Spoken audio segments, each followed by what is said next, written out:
Ok, buenas tardes a todos. Les doy la bienvenida a esta nuestra primera charla de computación cuántica, que hace parte de un track de 3 charlas en total, en la cual iremos explorando los diferentes conceptos y componentes de esta tecnología. ¿Listos? Entonces, yo creo que podemos dar inicio. Les agradezco ante todo por este espacio y por unirse estos componentes que nos van a pues, ayudar a desarrollar lo que son los conceptos base para poder realizar realmente lo que es una inversión en este campo que se está abriendo hoy en día y que realmente está generando un abanico muy interesante de nuevas posibilidades en tecnologías que estamos utilizando actualmente y que se siguen desarrollando. ¿Ok? Bueno, ante todo, presentamos a Global. En Global somos una compañía como tal, global, en la cual estamos empoderando a las organizaciones para una revolución cognitiva y digital. Ese es uno de los principales objetivos de Global, en el cual transformamos las organizaciones para que estén preparadas para un futuro digital y cognitivo. Hoy en día, como ustedes saben, todo esto y más en la situación actual de pandemia, se ha visto toda esta transformación digital, todo lo que es el teletrabajo, nuevas tecnologías que han permitido a las empresas superar estos obstáculos, y Global hace parte de todo este movimiento desde hace varios años de cómo poder empoderar y cómo construir todas estas herramientas para seguir avanzando tanto a nivel corporativo como a nivel de sociedad, a nivel tecnológico y a nivel humano. Global se funda en el 2003 en Argentina. Es una empresa que se encuentra en bastante crecimiento. En el 2006 fuimos elegidos por Google para darle servicio a Googleplex, para darle servicio a Google directamente fuera de Googleplex. Nos eligieron, ¿por qué? Por la similitud en la cultura que tenemos en ambas compañías, tanto en Google como en Global. Y además, por el fuerte expertise técnico en el manejo de las tecnologías en este momento de Google y GCP. En 2009 comenzamos a organizarnos por tecnologías a través de nuestros estudios, que son áreas que se especializan como tal en una tecnología puntual. Y tenemos un gran pool de estudios, CloudOps, la parte también a nivel de desarrollo, videojuegos, que contienen un gran número de profesionales con diferentes skills. En 2014 salimos a cotizar a la Bolsa de Nueva York. Desde entonces somos una empresa pública. En 2016 lanzamos nuestros propios productos para ofrecer como tal a diferentes empresas, más allá también de brindar nuestros servicios. Estos son una serie de productos destinados a la transformación cultural de las empresas. En 2019 lanzamos nuestra campaña Became, que refleja un estilo de vida que llevamos como empresa y la cultura interna como tal. Estos tienen 3 pilares: be kind of your peers, be kind to humanity, and be kind to the planet. Son los 3 pilares principales que tiene como tal esta campaña. Estos son algunos de nuestros clientes. Todos, yo creo que en algún momento nos hemos encontrado con alguno de ellos. Son clientes globales en los cuales hemos podido posicionarnos como empresa a nivel técnico, a nivel cultural, tanto como empresa como con nuestros Glovers, y mostrando el gran potencial profesional y humano que hay al interior de la compañía. Hemos podido brindar diferentes tipos de soluciones, desde consultoría hasta diseño y optimización de diferentes servicios y plataformas en estas y muchas más compañías alrededor del mundo. Hoy en día contamos con un promedio de 12.500 a 13.000 Glovers a nivel global, y tenemos una presencia en más de 36 países, y cada vez seguimos expandiéndonos. Ok, ya para entrar como tal en la charla, vamos a tener la parte de Q&A al final. Todo lo que son las preguntas las pueden ir cargando si desean, pero estas serán resueltas 15 minutos antes de terminar. Adicional, antes de finalizar, no se vayan a desconectar, se les va a compartir de una vez la URL para que realicen el registro, si no lo han realizado, al segundo track de este pool de charlas. Nuevamente les agradezco por su compañía y yo creo que ya con esto podemos dar inicio, ahora sí, a lo que es esta charla de computación cuántica. ¿Ok? Entonces, nuestra primera charla de computación cuántica o quantum computing. Are you ready? Espero que estén todos listos. En esta primera charla, del total de las 3 que tendremos, veremos los componentes de la computación cuántica como tal, desde sus orígenes, el estado actual y la perspectiva de desarrollo a futuro. Esto es clave para poder realmente tener un contexto claro de lo que es la computación cuántica. Siempre he creído que cuando tenemos una buena base, un buen pilar de conocimiento, independiente de la plataforma, la tecnología o los skills que queramos desarrollar, con una buena base podemos empezar a construir las diferentes ramas de esto. Y con esto partiremos justamente en nuestras charlas. Entenderemos los componentes claves de esta tecnología, lo que nos permitirá desarrollar los conocimientos para no perdernos en el camino.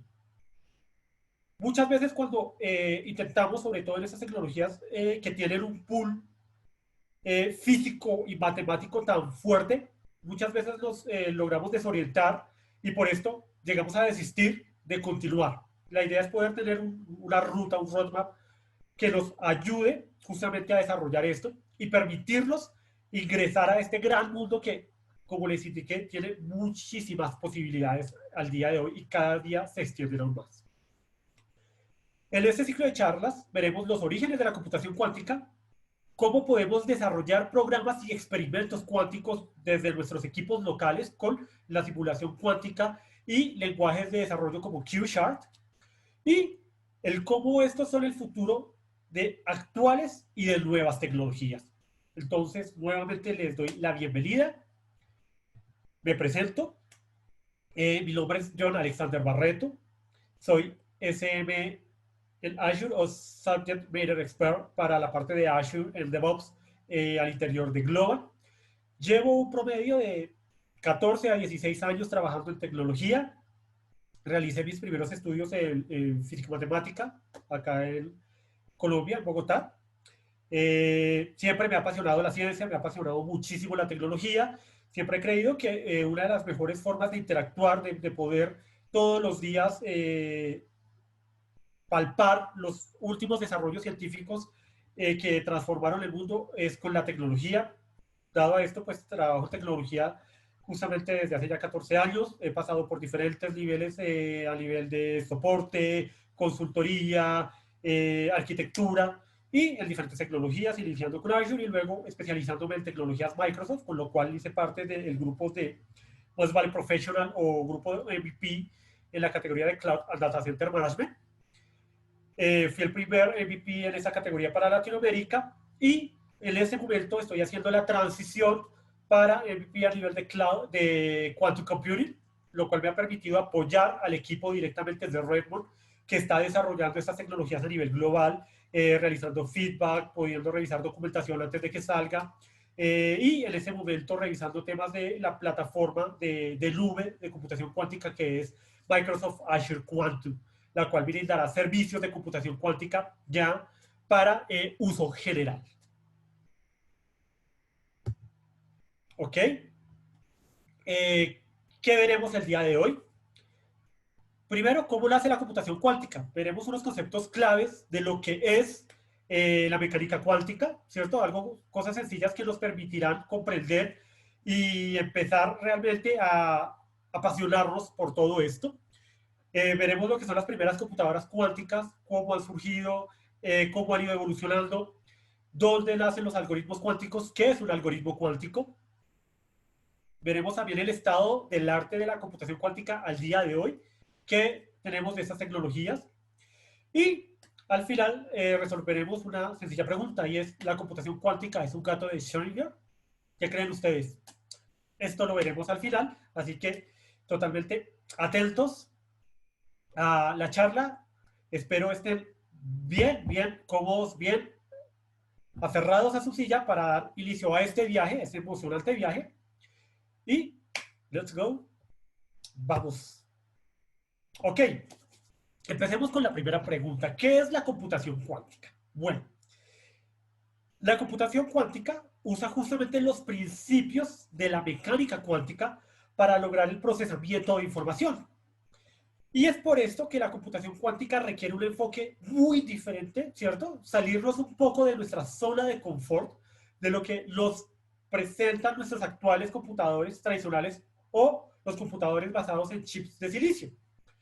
Mientras nos equipamos con materiales cuánticos como átomos, electrones, iones y todos estos mundos, todo este mundo cuántico.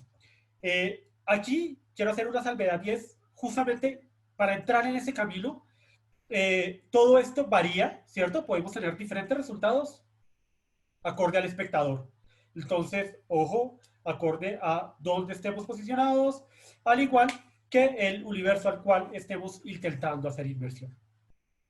Con este viaje vamos a recordar algo que son los materiales cuánticos, cómo se comportan de acuerdo a las leyes de la mecánica cuántica, lo que nos permite aprovechar conceptos como la computación probabilística, la superposición y el entrelazamiento cuántico. No se preocupen, estos conceptos los iremos aclarando acorde a cómo vayamos avanzando, pero son conceptos claves.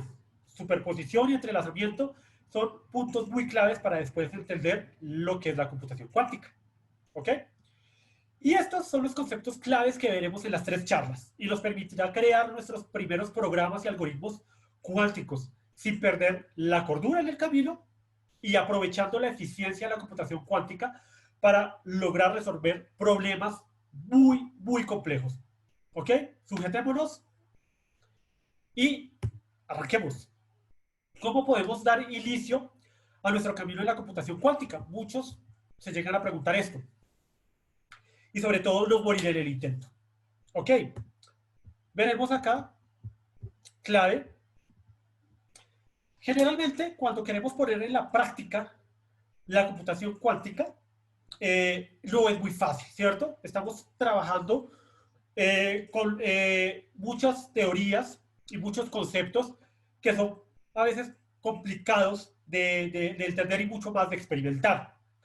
¿Qué pasaría si quisiéramos hacer un experimento de la doble rendija utilizando lo que es como tal la paradoja de Schrödinger? Pues creo que tendríamos una pequeña tragedia y muchas organizaciones pro animales en nuestra contra. Entonces, nos toca aquí empezar a jugar con la imaginación, ¿cierto? Y empezar a utilizar las nuevas herramientas que estamos teniendo a la mano dentro de nuestras computadoras locales. Entonces, por el momento, nuestra mascota, Newton, está a salvo, no corre ningún riesgo y junto con ella podremos ver qué componentes tenemos que empezar a introducir en nuestros conceptos para trabajar con computación cuántica. Lo primero es entender el punto de origen, la computación tradicional. Todos comprendemos que, o entendemos que los equipos clásicos almacenan y procesan la información en bits, ¿cierto? Lo cual tienen un único estado al tiempo, 1 o 0. Pero solo podemos contar con uno de estos, no los podemos tener al tiempo. Esto dado que funcionan como una puerta, como el switch o un interruptor que prende la luz, prendido o apagado. Esto es lo que nos permite desarrollar operaciones matemáticas y lógicas y es lo que denominamos un bit, ¿cierto? Y esto ha transformado nuestra historia. Gracias a esto hemos dado grandes desarrollos y avances tecnológicos. Esto se desarrolla a partir de la arquitectura de Newman, de John von Neumann, que es un científico muy clave también en el desarrollo de la computación cuántica. Y él ayudó a modelar lo que fue el EDVAC y posteriormente el ENIAC, nuestras primeras computadoras clásicas. Por lo cual, estas arquitecturas tienen el nombre de von Neumann o arquitectura de Princeton. Todos recordemos que en este aspecto, ya cuando fue evolucionando lo que fue el transistor, el microchip y ya lo que son los procesadores y el microprocesador, se introdujo lo que fue la ley de Moore, ¿cierto?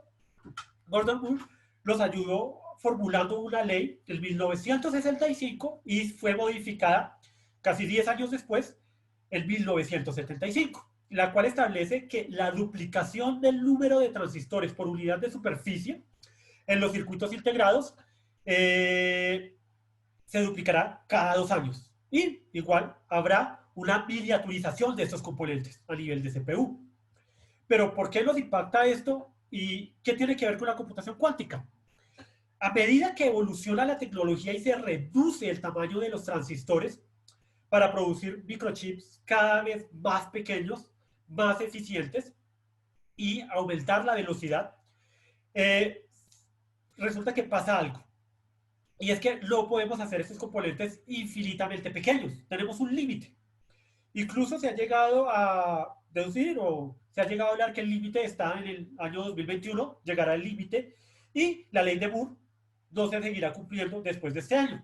Pero aún se siguen desarrollando nuevas tecnologías a nivel de los chips actuales con nuevas arquitecturas, nivel de matrices, utilización de GPUs, todas las conocemos a nivel de videojuegos. Tenemos también a nivel de desarrollo, a nivel de CPUs por capas de silicio y utilizando también FPGA o con puertas lógicas programables, que también son una tecnología que hoy en día se está potenciando para ser utilizada a nivel de inteligencia artificial, Big Data o Data Science. ¿Y qué pasa? ¿Por qué se está desarrollando esto? Porque estamos llegando a una escala de nanómetros, en los cuales, entre más reducimos estos componentes, estas tecnologías, los electrones pueden escapar de los canales por donde deben circular. A esto se le llama un efecto túnel. ¿Pero qué es este efecto túnel? ¿Qué representa esto? Esto es cuando una partícula clásica, nosotros en ese momento, nuestro vehículo somos una partícula, vamos por carretera, por la autopista, y nos encontramos con un obstáculo, una montaña. En la mecánica clásica, y para las partículas clásicas, ¿qué pasaría si fuéramos en ese momento a intentar atravesar la montaña? Pues sencillamente rebotaríamos. O tendríamos un fuerte choque, un fuerte impacto, ¿verdad? Pero con los electrones, que son partículas cuánticas y se comportan como ondas, recordemos que tenemos esta capacidad de que una partícula se puede comportar como partícula y como onda, existe la posibilidad de que parte de ellos puedan atravesar las paredes si son lo suficientemente delgadas. Por lo que nuestros microchips pueden dejar de funcionar correctamente.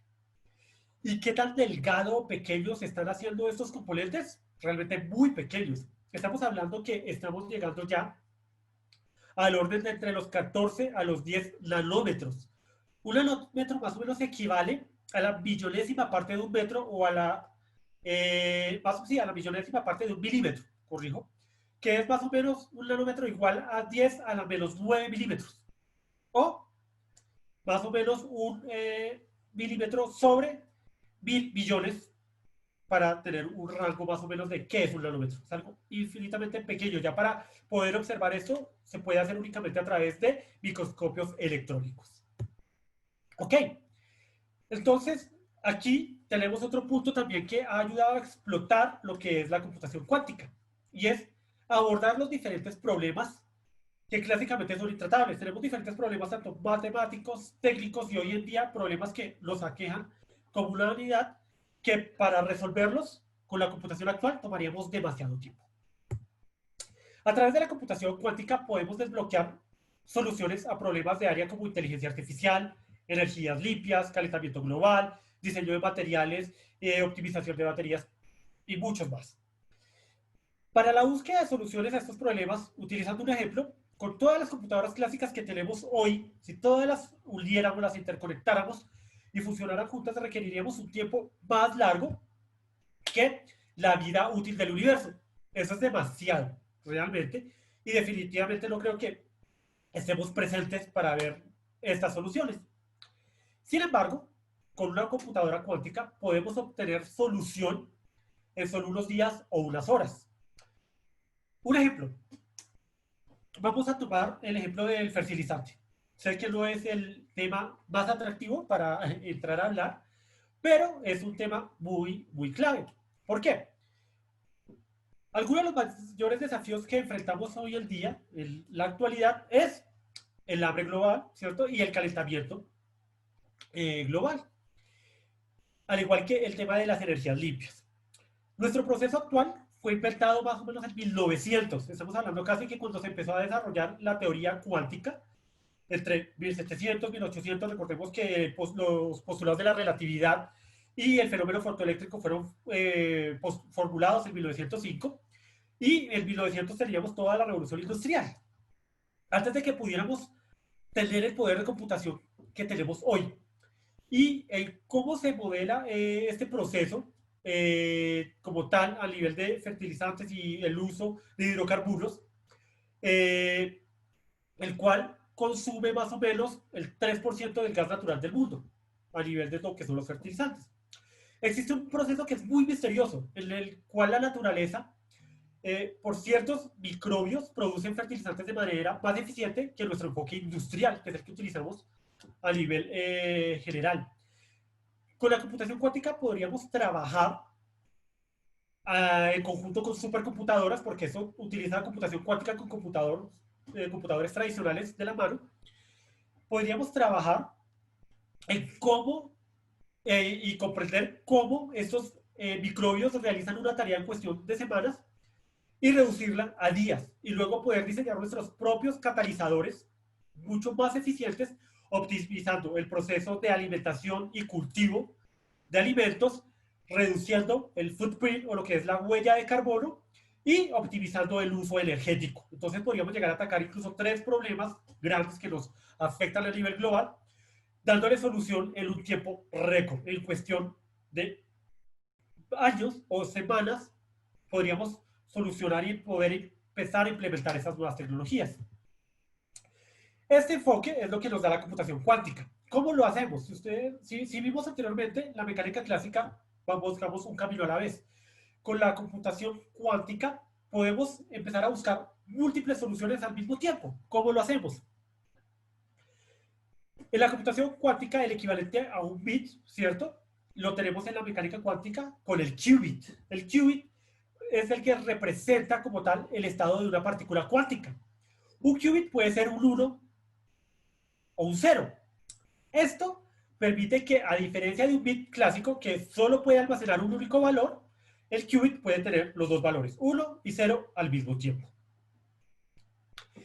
Lo que nos permite que si en ese momento quisiéramos generar un ejemplo o algunos valores como 1, 0, 0, 0, 0, 1 o 1, 1, necesitaríamos 2 bits.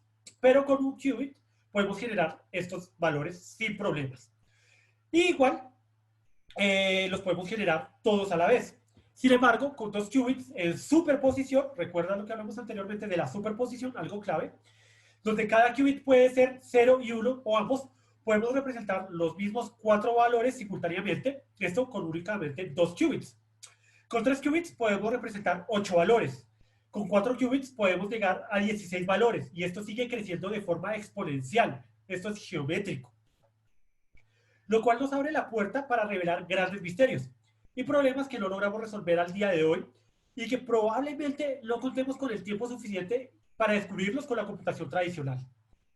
Entonces aquí es donde hacemos el salto de la mecánica clásica a la mecánica cuántica y empezamos a romper nuestra cabeza, ¿cierto? A llenarnos de nuevas ideas y nuevos conceptos. Hay muchas maneras de entender por qué la mecánica cuántica es difícil a veces de asimilar.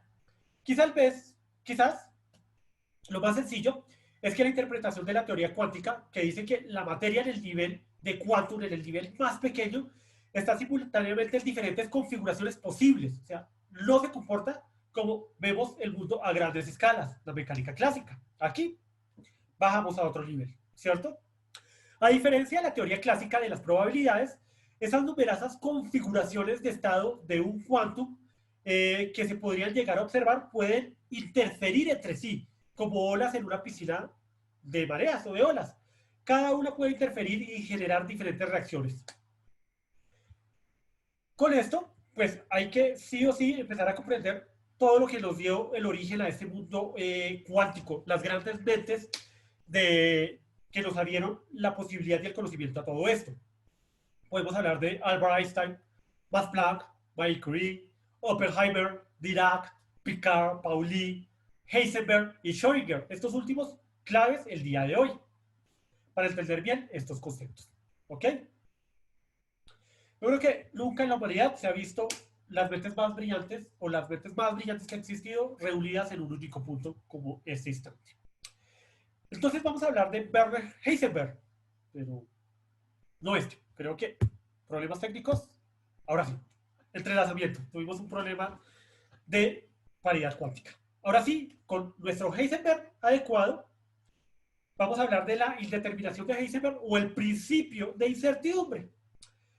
Cuando Heisenberg plantea el principio de incertidumbre, establece la posibilidad que determinados pares de magnitudes físicas observables y complementarias se pueden conocer con precisión en solo un estado. Yo puedo conocer solo o la velocidad o el lugar de alguno de estas magnitudes como tal físicas que necesito definir, pero no puedo tener las dos.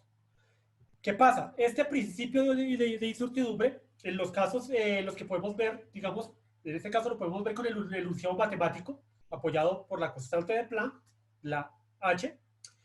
Lo que el principio de incertidumbre o de determinación sugiere es que las propiedades de la partícula se encuentran en un estado de superposición. Por lo tanto, tienen atributos, varios atributos a la vez, en diferentes momentos. En el caso de la mecánica cuántica, la posición y el momento inicial. Yo puedo conocer uno o el otro, ¿cierto? No los dos a la vez, pero tengo los dos momentos, tengo los dos estados. Aplicando esto a la computación cuántica es el 1 y el 0. Sé que no es fácil de entender, pero aquí es donde llega nuestro amigo Erwin Schrödinger, padre de la mecánica ondulatoria, Heisenberg con la mecánica matricial, y al final llega Newman y es el que como que nos da la primera y dice las dos cosas son equivalentes. Schrödinger, que es uno de los padres de la mecánica cuántica, al igual que Albert Einstein, no eran muy amigos de este concepto, de decir, oye, esto no lo veo en el mundo tangible. ¿Por qué me estás diciendo que puedo tener dos estados? Aquí es donde planteamos como tal la paradoja de Schrödinger. Y sí, es una paradoja. El principio de incertidumbre de Heisenberg afirma que todo estado cuántico posee una indeterminación intrínseca, ¿cierto? La formulación original de Heisenberg, sin embargo, era mucho más intuitiva y atañía más bien al proceso que medía el físico. Dedujo como tal un principio en el cual se relaciona entre la imprecisión en el resultado de una medición y la perturbación que todo experimento induce sobre el sistema físico cuyas propiedades están midiendo. ¿Qué quiere decir esto? Que solo con observar un experimento ya puede ser afectado su resultado. Cuanto mayor sea la precisión con la que deseemos conocer la posición de una partícula, mayor será la incertidumbre. Así de caótico es este mundo cuántico. En poquísimas palabras, estos eran los dos campos que se tenían, como las dos canchas, los dos equipos. Einstein y Schrödinger, por un lado, estaban de acuerdo con usar las nuevas y peculiares matemáticas que llegaban a explicar cómo funciona este modelo cuántico, pero no estaban de acuerdo, ¿cierto? Como con esa explicación. No les gustaba. Decían, esto no es como tal. No puede ser factible, no lo imagino. Incluyendo la ecuación de onda de Schrödinger, pero no estaban de acuerdo en tomarlas al pie de la letra y llegar a sus conclusiones lógicas. Recordemos que Schrödinger, aparte de físico, era un filósofo, un gran filósofo. Entonces, le hacía como el sentido, le faltaba el sentido a estas interpretaciones. Ahí es donde se hace la paradoja de Schrödinger, en el cual ingresamos un gato a una caja cerrada, tenemos un dispositivo con un veneno y una partícula. Acorde al estado de la partícula, acorde a su posición, se puede abrir el dispositivo y saldría veneno, o se cierra el dispositivo y no hay veneno. Pero acorde a Heisenberg, al modelo de incertidumbre de Heisenberg, si tenemos las dos situaciones, tendríamos escapando veneno y la cápsula sellada, sin veneno, lo que también nos daría que tendríamos el gato vivo o muerto. Se llama la paradoja del gato de Schrödinger justamente por eso, porque en el mundo real no podríamos tener un gato medio vivo o medio muerto. Y creo que a nuestras mascotas no les llama mucho la atención, ¿cierto? Entonces, él dice que eso no concuerda. De esta misma forma, Einstein lo postula mediante una carta que después lo transforman y lo modifican como una frase que es Dios no juega los dados. O sea, que él no cree en el azar que pueda haber en el universo bajo esas condiciones. El principio de incertidumbre de Heisenberg, que afirma que una parte fundamental de la naturaleza es que no se puede medir con exactitud dos características de una partícula: energía, tiempo, momento, posición, al mismo tiempo, y que pueden estar en un estado de superposición. Entonces, aquí, nuestro amigo Albert Einstein es donde empieza a tener como desacuerdos con esto, pero las matemáticas dicen lo contrario y empiezan a avanzar. Al final, se llega a un acuerdo. Y es donde empezamos a ver como tal el origen de las primeras computadoras bajo todos estos componentes. Estas observaciones llevaron a los primeros visionarios de la computación cuántica como tal a formular una pregunta sencilla pero impactante. ¿Podemos convertir esta dificultad en una oportunidad? En concreto, si la dinámica cuántica es difícil de simular, porque ya de por sí es muy difícil, ¿qué sucedería si se crea un hardware que tuviera efectos cuánticos con operaciones fundamentales? Podríamos simular sistemas de partículas en interacción utilizando un sistema que aproveche exactamente las mismas leyes que rigen la forma natural. O podríamos investigar las tareas que no existen en la naturaleza y aún así seguir y aprovechar las leyes de la mecánica cuántica. Estas preguntas condujeron a la aparición de la computación cuántica. Entonces, en 1981, no muy lejos, ¿cierto? Paul Belioff imagina una máquina de Turing, la computación clásica. Y lo que hace es la primera, como tal, el primer trabajo de principio a nivel de mecánica cuántica. ¿Cómo podría trabajar una máquina de Turing con algunos principios de mecánica cuántica? Luego esto lo toma también Richard Feynman, uno de los grandes físicos modernos, más o menos para 1981 también, entre el 82 trabajan casi al tiempo, y presenta su ponencia de simulación de la física con computadoras en la primera conferencia sobre física de computadoras en el MIT, proponiendo que haciendo uso de los fenómenos cuánticos para realizar cálculos complejos se realizarían más rápido como tal los cálculos que en un computador clásico. Podríamos tener un gran potencial en este aspecto. La naturaleza no clásica, decía Feynman, y si se quiere, la naturaleza no es clásica. La naturaleza funciona en una forma muy diferente a lo que tenemos como la mecánica clásica. Y si queremos hacer una simulación de la naturaleza real, será mejor que la hagamos mediante la mecánica cuántica. Y caramba, es un problema maravilloso. ¿Por qué no parece tan fácil y realmente no es fácil?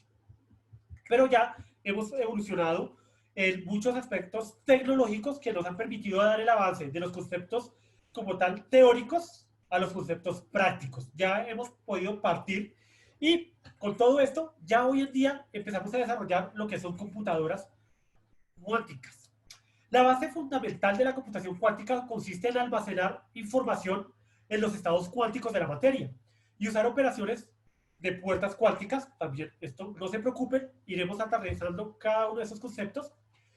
Las puertas cuánticas para realizar procesos con dicha información, aprovechando y aprendiendo a programar, muy clave esto, tendremos que aprender a programar todo esto y aprovechar la interferencia cuántica. Uno de los primeros ejemplos de la programación de interferencias para solucionar un problema que se consideraba muy difícil en nuestros equipos convencionales lo planeó Peter Shor en 1994, mucho más cerca aún, para problemas conocidos como factorización. Esto de la factorización, recordemos que lo vemos muy seguido en temas de factorización y sobre todo muy aplicados a lo que es la encriptación, ¿cierto? Encriptación al nivel como tal de computación. Encriptación como un ejemplo a nivel de la criptografía o la curva elíptica y el modelo de RSA. Entonces, a partir de esto, se han desarrollado algoritmos de computación cuántica muy eficientes. Incluso estamos en el punto en que estos algoritmos podrían llegar a vulnerar los actuales y más sofisticados modelos de encriptación. Los más actuales protocolos de encriptación pueden ser muy vulnerables bajo los actuales algoritmos y bajo la actual computación cuántica. También por eso nace una nueva rama que es la encriptación cuántica, y es desarrollar modelos de encriptación basados en computación cuántica para tener un uno a uno, one to one, desencriptación y encriptación, y hacer pues esta dinámica cada vez más interesante. Entonces, con esto podemos simular sistemas físicos de química, física y ciencias de materiales, buscar una base de datos desordenada y resolver estos problemas mucho más rápido. Lo que a veces hacemos con minería de datos o con Big Data, podemos hacerlo esto mucho más rápido consumiendo mucho menos recursos. Y resolver sistemas de ecuaciones lineales y aprendizaje automático mucho más rápido. O sea, impulsar aún más los temas de inteligencia artificial. Es aquí donde entramos a ver lo que es un algoritmo cuántico. Los algoritmos cuánticos fueron los que dieron la puerta a decir, oye, si puedo poner en práctica un algoritmo cuántico, entonces la computación cuántica es factible. Un algoritmo cuántico es una asociación finita de pasos, ¿cierto? Sencillas, para resolver una tarea. Inicio, fin. Tengo un problema, quiero resolverlo. Y uno cuántico consiste en aplicar una serie finita de transformaciones o compuertas cuánticas que hacen parte también de la arquitectura de las computadoras cuánticas a un estado inicial para producir un estado final. El algoritmo de Shor fue propuesto por Peter Shor en el 95 y es relacionado con la aritmética modular, el cual se descompone en factores del número n. Es responsable en buena parte de la atención que se le ha dedicado a la computación cuántica. Si no fuera por esto, no se hubiera llamado tanto la atención, no hubiéramos logrado captar los focos como tal a nivel de lo que es la computación cuántica. Esto por su relación con los problemas de la RSA, lo que les hablaba de la encriptación, los actuales protocolos de encriptación y cómo con estos algoritmos podríamos romper rápidamente estos protocolos de encriptación. Y el algoritmo después de Grover, otro de los grandes algoritmos que fue publicado por Grover en 1996, entre el 95 y 96, demostró que un problema de utilidad práctica podía ser resuelto más rápidamente y mucho más eficientemente bajo un algoritmo cuántico. El algoritmo realiza una búsqueda en una base de datos desordenada, totalmente desordenada, con N entradas en un número de pasos más definidos y más limitados. El desarrollo de la primera corrección de errores cuánticos, propuesta también por Peter Shor en el 95, entre el 95 y el 96, fue el primer paso hacia la computación cuántica. Y nos empezó a dar esta entrada a nivel de prueba de errores, a probar los diferentes aspectos de la cuántica. Supuso un avance significativo, ¿por qué? Porque las leyes de la mecánica cuántica, como tal, en estas leyes no es posible usar las estrategias habituales para detección y corrección de errores que usamos en la computación clásica. Tenemos que utilizar otros modelos. Existen muchos tipos de algoritmos hoy en día de inspiración cuántica y se siguen desarrollando. Incluso, una de las cosas que se está haciendo es generar una comunidad, una gran comunidad, tanto de físicos, matemáticos, desarrolladores innatos que no vengan de este mundo, perdón, para seguir desarrollando nuevos modelos y nuevos algoritmos y nuevos programas cuánticos. ¿Ok? Esos modelos de computación denominados utilizan un modelo también denominado cuántica adiabática. Es un modelo que usa un concepto de física cuántica conocido como el teorema adiabático. Cuando aplicamos ese teorema para resolver un problema, hacemos lo siguiente. En primer lugar, creamos un sistema. Nos ingeniamos un sistema y lo inicializamos. Siempre hay que inicializar el sistema. Y esto también lo vamos a ver aplicado después en las siguientes charlas cuando creemos nuestro primer programa cuántico. Tenemos que inicializar el estado, partir de un punto de inicio.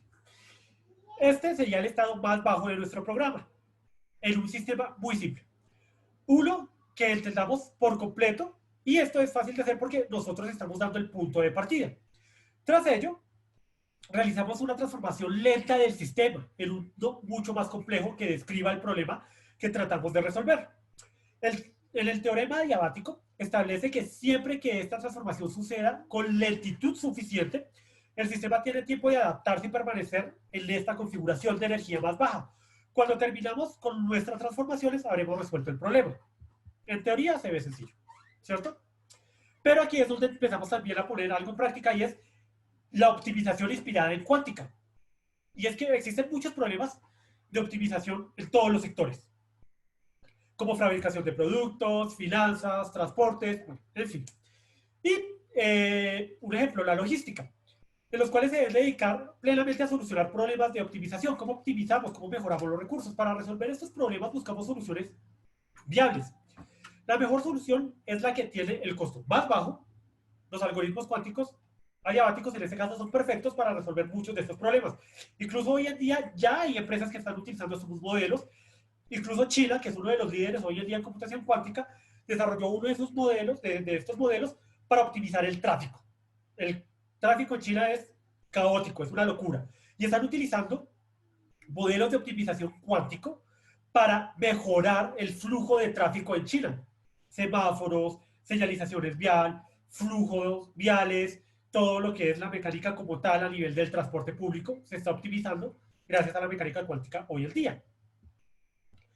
En la actualidad podemos anular algunos algoritmos cuánticos adiabáticos usando técnicas de inspiración cuántica con hardware clásico. Esta aproximación, que se conoce como optimización de inspiración cuántica, usa estas técnicas y generalmente suelen funcionar mejor que las técnicas más avanzadas de optimización clásica.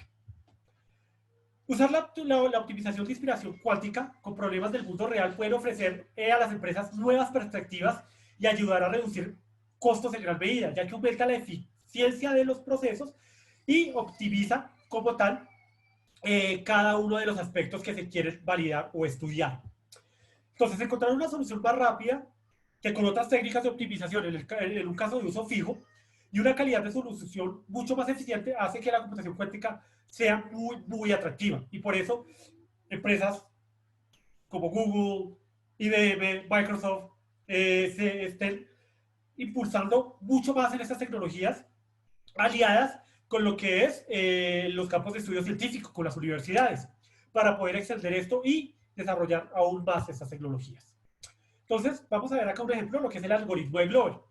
El algoritmo de Grover lo que hace es buscar una lista de datos, se desarrolló para buscar una lista de datos no estructurados para elementos específicos. Por ejemplo, puede responder a la siguiente pregunta. Tenemos un pool de cartas, ¿cierto? Y queremos sacar unas de corazones de todo el pool de cartas. Y etiquetar únicamente esta carta. Y buscamos la probabilidad de o sea, buscamos cuál es la probabilidad de sacar de un solo movimiento el as de corazones. Para sacar esta carta marcada. Mediante el algoritmo de Grover, lo que vemos es que se garantiza que un equipo cuántico ejecute una búsqueda en menos paso que el número de elementos de una lista tradicional, algo que no puede hacer ningún algoritmo clásico, o es muy complicado y requiere mucho poder de cómputo y mucho tiempo. El aumento de velocidad en el caso de una baraja de cartas es significativa. Sin embargo, listas que contienen billones y billones de elementos es aún más significativo. Imagínense esto a nivel de una gran base de datos. Big Data, que después lo podemos procesar a nivel de Machine Learning y llegar a un modelo de inteligencia artificial. El algoritmo de Grover como tal, lo que pregunta es si un elemento de una lista es el que estamos buscando. Lo hace mediante la construcción de una superposición, ¿recuerdan? La superposición cuántica de los índices de lista de cada uno de los coeficientes, ampliando la probabilidad. Y se presenta como tal la posibilidad de que este índice específico sea el que se esté buscando. Entonces vamos a ver acá un ejemplo sencillo, como este.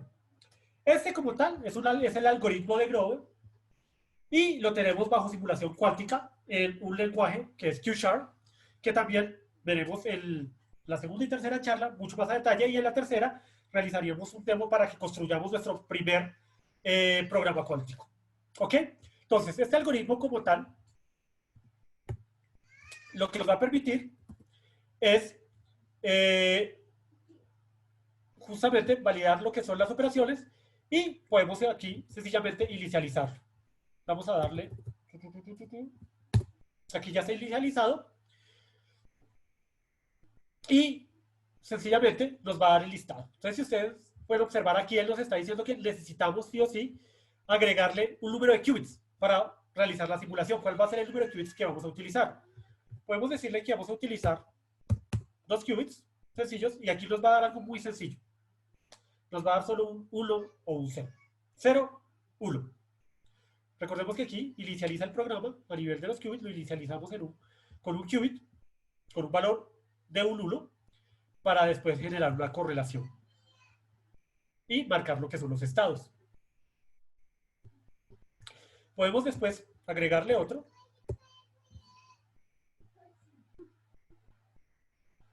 Se nos fue con el 2. Vamos a decirle que a 6. Y nos lo va a correlacionar. 0, 1, 0, 1, 0, 0, 1. ¿Listo? Market state. Nos marca el estado. Si lo vemos en este punto, no es como descrescente, ¿verdad? Pero ¿qué pasa si lo ponemos en práctica? ¿Qué pasa si ya decimos, oye, quiero resolver algo más interesante? Pongamos una aplicación entonces basada en el algoritmo de Glover. Vamos a hacer un sudoku. Todos conocemos un sudoku, ¿cierto?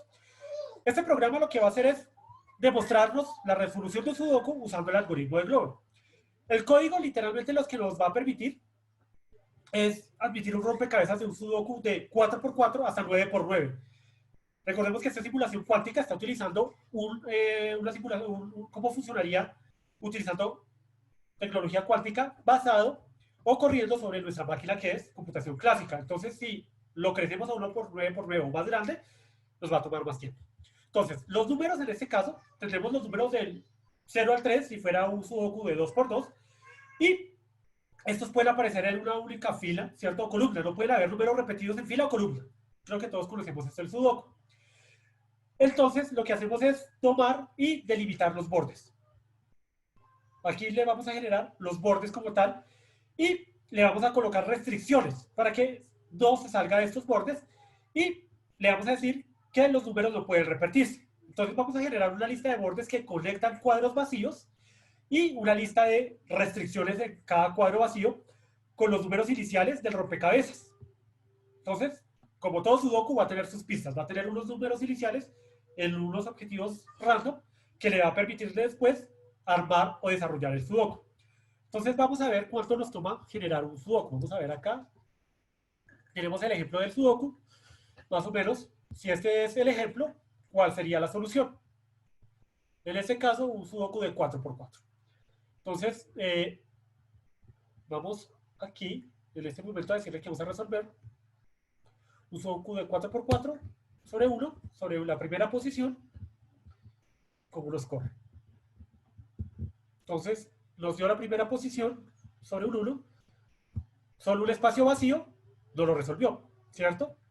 ¿Qué pasa si le decimos ahora que vamos a tener 6 espacios vacíos a nuestro sudoku? Aleatoriamente, el programa nos va a correr. Dejémoslo 4x4 para que no lo pueda visualizar.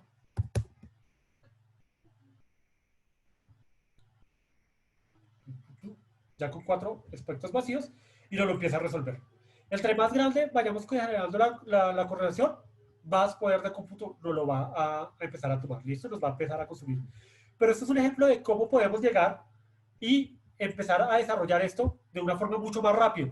Con un programa tradicional, con un algoritmo tradicional, esto nos llevaría mucho más tiempo y más recursos. En este caso, los podemos hacer con tiempo mucho más eficiente y menos recursos. El código también puede resolver acertijos hasta 9x9 usando 4 qubits por número. Si quieren lo intentamos. Ahí lo dejamos corriendo. Bueno, y aquí sigue la iteración. Y, sin embargo, intentar usar más de 8 qubits, 2 cuadros vacíos en una simulación, hace que esto se vuelva muy, muy lento. ¿Listo? ¿Por qué? Porque estamos haciendo simulación cuántica. Ok. Entonces, las computadoras cuánticas hoy tienen un tiempo de coherencia, y esto es clave, porque los tiempos de coherencia es lo que nos permite realmente analizar estos procesos o estos cálculos. Son más o menos de 10 milisegundos, pero son 10.000 veces más que los registros que se obtenían antes. Y aunque no se ha resuelto el problema aún de hardware, seguimos trabajando en esto, sería ideal para la computación cuántica, como tal, seguir trabajando en el desarrollo de estos algoritmos y programación cuántica, porque eso es lo que nos va a seguir permitiendo abrir mucho más este campo. Se ha definido una serie de condiciones que se deben cumplir, que se conoce como la lista de Divisenso, y es para que estas condiciones se cumplan y se puedan considerar un computador cuántico. Primero, el sistema ha de poder inicializarse. Esto es llevarse en un estado de partida conocido y controlado. Porque hablamos, se debe poder inicializar el estado inicial. Debemos de conocer el punto de inicio. También debe ser posible manipular los qubits de forma controlada con un conjunto de operaciones de forma que formen un conjunto universal de puertas lógicas para poder reducir cualquier otra puerta lógica posible.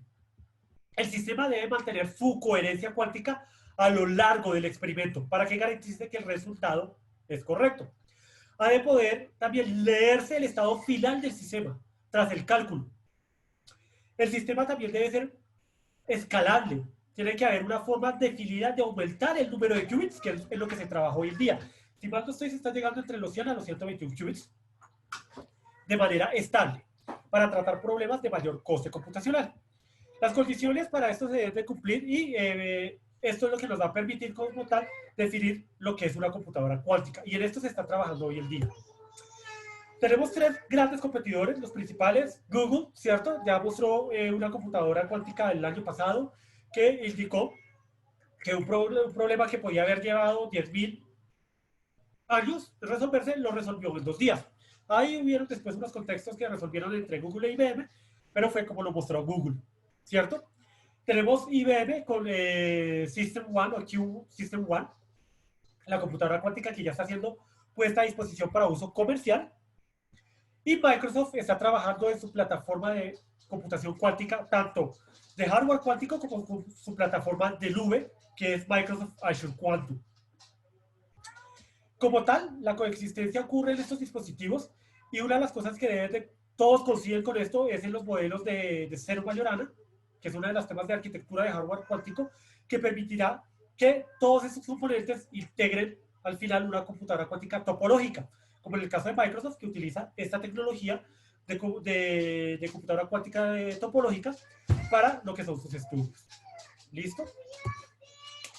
Pero bueno, los equipos cuánticos aún están en desarrollo y eso es clave. El hardware y el mantenimiento son aún costosos. Se están trabajando y se están desarrollando muchos laboratorios alrededor del mundo con grandes universidades para poder impulsar aún más estos esfuerzos. Tenemos incluso ya cursos a través del BIT, lo que es Coursera, edX. Todos estos se están desarrollando cursos para que empecemos a desarrollar nuestros conceptos y podemos tener material adicional. En nuestra segunda charla, muy clave, por favor, no se la pierdan, daremos los primeros componentes para que podamos realizar nuestro estudio y cursos que nos den la inducción en estos componentes, ¿vale? Sin embargo, esta tecnología aún sigue avanzando, el proceso aún de acceso público es muy limitado, pero ya se está empezando a desarrollar este acceso, ya se está empezando a abrir y también está empezando a generar una comunidad a nivel de lo que es la computación cuántica para que todos podamos participar e interactuar con esto. Entonces, con esto terminaríamos lo que es nuestra introducción, nuestra rápida introducción a este rápido camino de la computación cuántica. Espero les haya gustado. Nuestra mascota, ¿cierto? Nos acompañó y sigue viva y se va a mantener viva.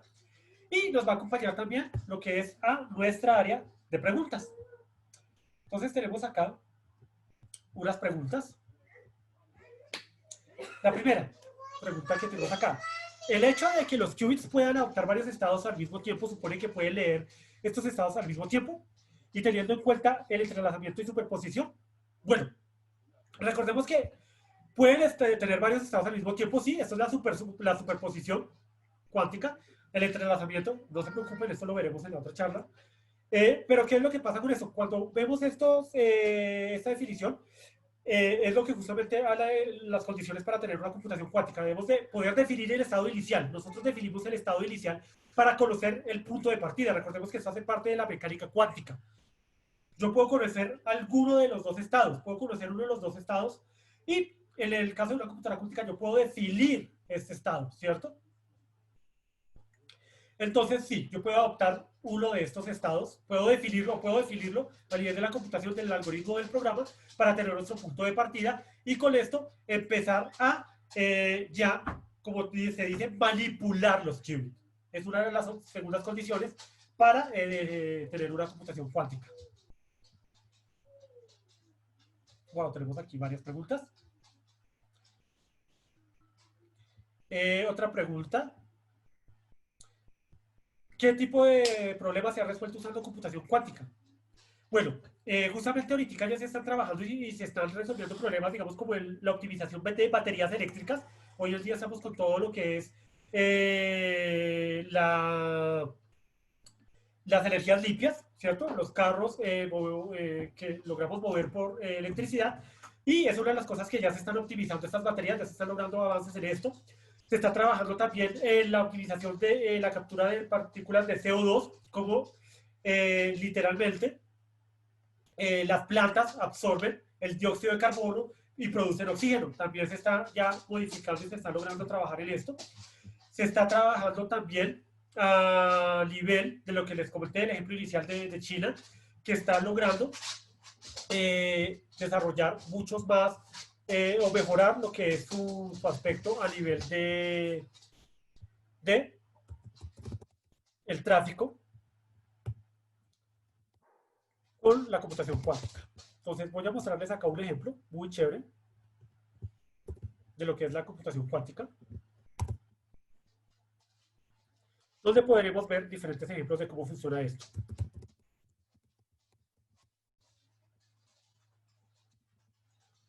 Esta es la página de Microsoft Quantum. Y aquí vemos el impacto hoy que se está teniendo y qué se está resolviendo. Ya hoy en día vemos cómo se está trabajando y qué, como tal, qué áreas están empezando a estudiar. La visión que se tiene, cómo se han empezado a desarrollar, también todo lo que es el manejo de la computación cuántica y cómo ya se están haciendo, justamente como lo preguntas, cómo ya hay problemas que se están resolviendo con esto. Aquí vemos, digamos, los cambios a nivel de energías, cómo ya se está trabajando con esto, modelos financieros basados en computación cuántica y diferentes problemas que no solo se están trabajando, sino que ya se están logrando resolver en diferentes medidas.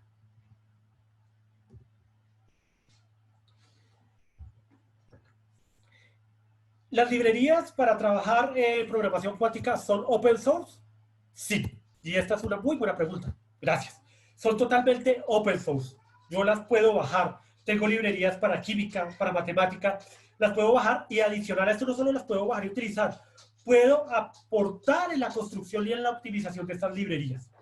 Aquí mismo en la página que les mostré, puedes llegar a la, página, a la parte de lo que es el Development Kit y podemos tener todo lo que es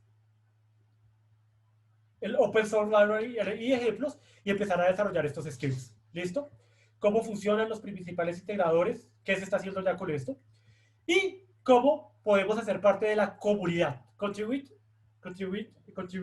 to our open source QDK. Aquí perfectamente podemos entrar y empezar a ser parte de la comunidad de Quantum Computing Open Source de Microsoft. Global ofrece cursos y capacitaciones para computación cuántica con Microsoft. Bueno, eh, depende realmente de ustedes, de la aceptación de estas charlas. El día de hoy tuvimos una gran acogida, más de 200 personas. Si logramos una gran acogida, la idea es incluso con alguien directamente de Microsoft, es uno de los planes que tenemos, desarrollar un workshop de computación cuántica, realizar un curso de capacitación para desarrollar nuestros primeros algoritmos cuánticos. Como le digo, todo depende de ustedes. Ayúdenos compartiendo la información. Ahorita justamente estamos ya enviando el link para la suscripción a la segunda charla. Entonces, entre mayor gente y veamos que esto tiene una gran audiencia, vamos a empezar a desarrollar mayor material para empezar a enfocarnos en estas tecnologías. Así que la respuesta sería sí, pero también depende de todos ustedes. ¿Reemplazará la computación cuántica la computación clásica en un futuro cercano? Bueno, la computación clásica sigue estando y va a tener todavía un gran número de años hacia adelante por cómo está construida hoy en día nuestra sociedad basada en esta arquitectura y en esos modelos computacionales. Lo que está haciendo la computación cuántica es extender aún más nuestra visión a futuro desarrollando nuevas tecnologías, integrando computación clásica y computación cuántica. Estas van a ir de la mano. No quiere decir que porque nazca una, desaparezca la otra. Lo que creo que vamos a ver es que se van a fortalecer y van a trabajar muy en conjunto. Se ha pensado en la convivencia de sistemas con tecnologías actuales que puedan consumir versiones en computación cuántica para cálculos o procesos que hoy en día toman mucho tiempo, de ser así como sería el manejo de la data. Sí, se está trabajando en esto. Justamente los modelos actuales se basan en emulación de computadoras cuánticas utilizando computadoras tradicionales. Y aquí es donde entra, digamos, la plataforma de Azure Quantum, que es la que nos va a permitir modelar y almacenar esta data, porque va a ser mucha data. Entonces necesitamos espacios y capacidades que nos permitan almacenar la data y generar la transacción adecuada para consumirla, ¿no? Para que los programas puedan indexar la data de forma adecuada. Entonces sí, sí se está pensando y se está trabajando en esas tecnologías. Bueno, tenemos muchas preguntas. Nos quedan 3 minutos. Actualmente, ¿bajo qué plataformas, sistemas operativos y lenguajes de programación se pueden hacer desarrollos y prácticas para este tema? Bueno, hoy en día ya no estamos sesgados con esto. Hoy en día, el tema del sistema operativo, incluso para Microsoft, ya no es algo sesgado, no es algo cerrado. Yo puedo bajar Visual Studio Code, es totalmente gratis, es free. Lo puedo bajar para Windows, lo puedo bajar para Linux. Yo perfectamente, yo también lo tengo en una máquina Ubuntu, incluso en su momento yo fui muy fanboy de Linux. Y todavía me gusta trabajar con muchas cosas de Linux. En este ejemplo, yo en Windows tengo lo que es mi entorno de Ubuntu. Y yo puedo bajar para Ubuntu mi Visual Studio, para Mac, para Windows y bajar las herramientas de desarrollo y puedo trabajar en esto sin problema. No tengo ningún problema. No voy a estar cerrado a que tienes que utilizar un sistema operativo para poder trabajar en eso. Puedes hacerlo sobre cualquiera, sin ningún inconveniente. Bueno, ¿qué libro recomiendas para de Quantum Computing for Dummies? Bueno, lo primero, aquí, fuera del libro, tenemos muy buena documentación.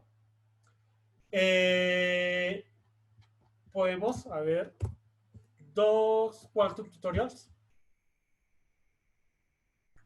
Tenemos acá documentación, desde el overview de qué es computación cuántica. El idioma tampoco es problema. Les doy un tip muy sencillo, lo pasamos a español y lo tenemos en español y nos da un muy buen concepto. Nos da conceptos claves de lo que es la computación cuántica, simuladores y equipos cuánticos y un inicio rápido. También tutoriales a nivel de cómo aprender a temas de computación cuántica. Nos da también unos conceptos muy bases, como lo que vimos hoy de historia de la cuántica, vectores y matrices. Esto hace parte de poder entender lo que es como tal, cómo funciona directamente, cómo funciona la computación cuántica, ¿cierto? Esto se maneja con cálculo vectorial y álgebra lineal, nos explica qué es un qubit y todo. Hay múltiples libros para empezar a trabajar en esto, hay unos muy buenos. Tenemos, les digo, aquí tengo uno, regálenme un segundo, lo mapeo acá, que es Quantum Computing Aplicada, un approach de Quantum Computing Aplicada de Jack D. Hidari, que trabaja sobre esto. También tenemos otros introductorios muy buenos. Igual todo este material, no se preocupen, después de la charla, en esta semana, entre esta y la siguiente semana, se publicará el blog con todo este contenido y adicional se les dará justamente información sobre esto, libros, contenido adicional, primeros pasos. ¿Cuál es la demanda de desarrolladores en computación cuántica? Aunque no lo crean, es alta. Ya se está generando una demanda muy alta de desarrolladores. Se necesita desde físicos, desde matemáticos y desarrolladores. ¿Por qué? Porque es algo que está creciendo muy rápido, literal. En el último año, Microsoft ha construido un promedio de 9 laboratorios alrededor del mundo: Australia, Europa, Estados Unidos, Asia, en convenio con grandes universidades para desarrollar esos modelos. Y si ven acá, les voy a mostrar, ya hay empresas que están trabajando en esto. Y sí, tienen ya una demanda. Incluso se están haciendo lo que es realizar de prácticas para predoctorado y todo, para desarrollarlas bajo directamente la guía de Microsoft. En este caso tenemos Honeywell, IonQ, Quantum Circuits, OneQ Cloud, que son empresas que ya están trabajando en estas áreas. Y si ustedes ven acá, ya hay empresas como Ford que están haciendo uso de modelos cuánticos para su optimización. ¿El enlace de la grabación llegará por email? Sí, señor. Esto llegará por email, llegará a todos. Quedará compartido en el canal de YouTube de Global para que todos lo puedan ver. Entonces, realmente les agradezco por la acogida. Tuvimos más de 200 personas conectadas hoy. Eh, Les va a llegar también la URL para que se inscriban a la siguiente charla, que va a ser aún más interesante. Y lo que les digo, esto es lo que nos abre la puerta y la posibilidad a desarrollar aún más contenido y desarrollar ya un curso totalmente en español, totalmente guiado, y la posibilidad de tener un gran invitado en las próximas charlas que nos dé una visión mucho más amplia. Entonces, les agradezco, tengan todos muy buena tarde y no se les olvide, compartan el contenido, generemos aún más, crezcamos aún más esta comunidad y empecemos a desarrollar cosas aún más interesantes en estas tecnologías. Entonces, no olvidemos acá nuestra mascota, la llevaremos viva y nos acompañará a lo largo de este curso. Y les doy las gracias totales por haber atendido a esta charla. Gracias y que tengan muy buena tarde. Me despido.